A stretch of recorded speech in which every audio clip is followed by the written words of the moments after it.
Ladies and gentlemen, please welcome the President of the National Committee on U.S. China Relations, Mr. Stephen Orlins.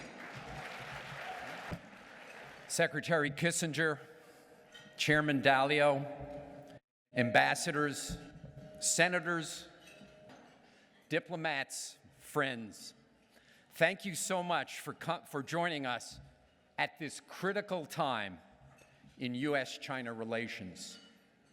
It's hard to believe that only 2.5 years ago, President Xi stood in the beautiful Florida sunshine at Mar-a-Lago and said, 中美两国关系好，不仅两国和两国人民有利，对世界也有利。我们有1000条例，有把中美关系搞好，没有一条条例把中美关系搞坏。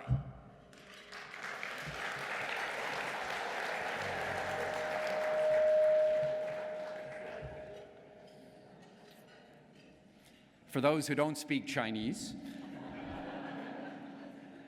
a sound U.S.-China relationship, President Xi said, will benefit not only the two countries and their peoples, but also the world at large. We have 1,000 reasons to get U.S.-China relations right, and not one reason to get it wrong. President Xi is clearly right.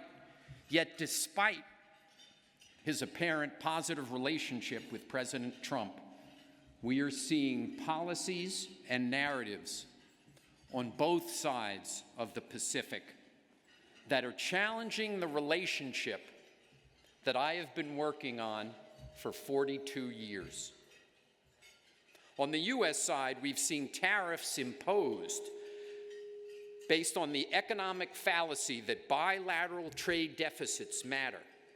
We've seen overly broad restrictions on Chinese investment and investigations of people of Chinese descent. We've seen limitations on Chinese students coming to the United States that hurt America's ability to attract top talent in the world. We have even seen threats to limit Chinese companies' ability to list in the United States.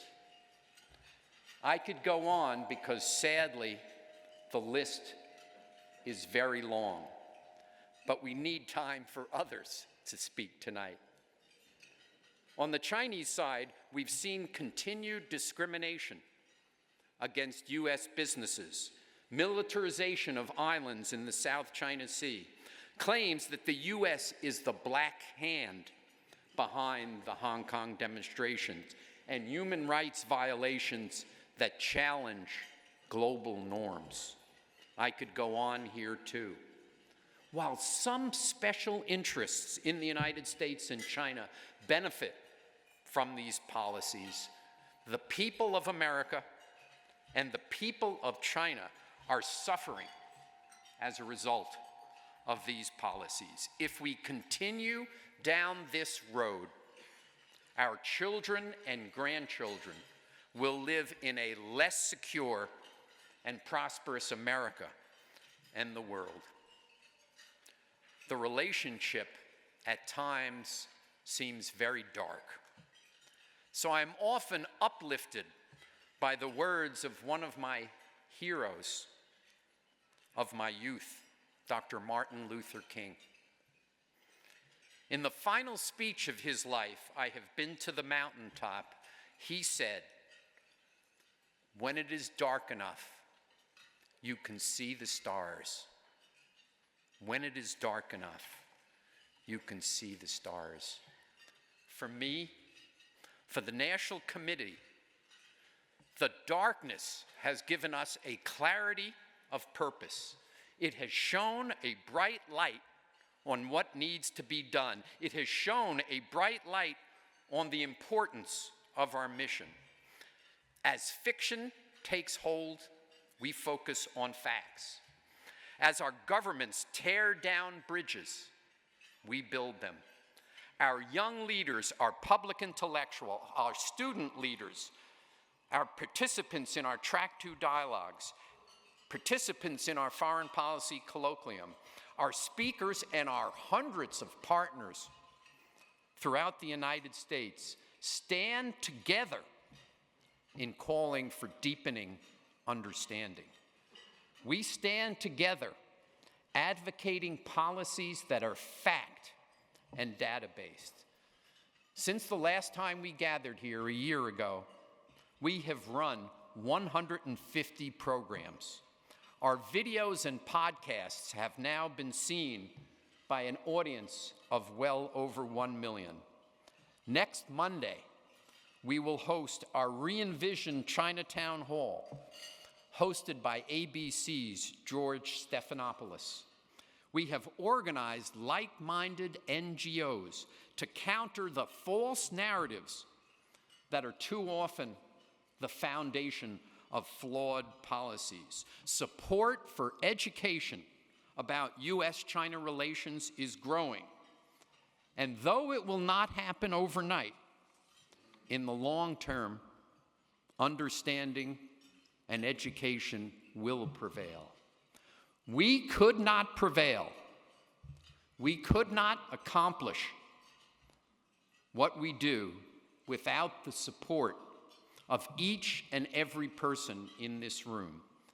That support enables us to each and every day create cutting-edge programs to counter this crisis in the relationship. So I am thrilled to announce tonight that we have raised more than $2.7 million for the National Committee.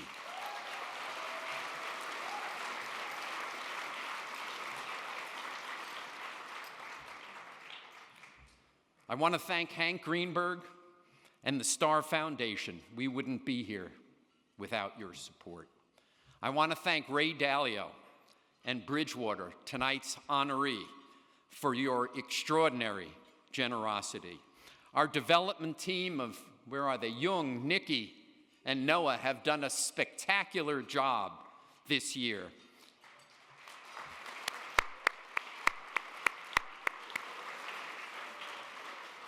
We have 12 donors at $100,000 and more this year.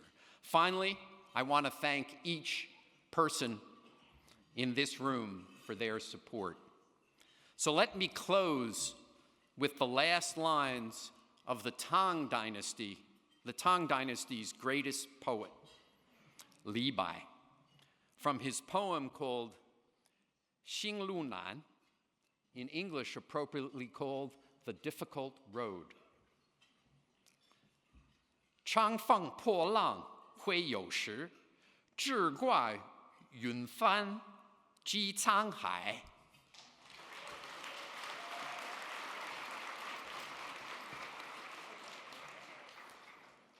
which is beautifully translated.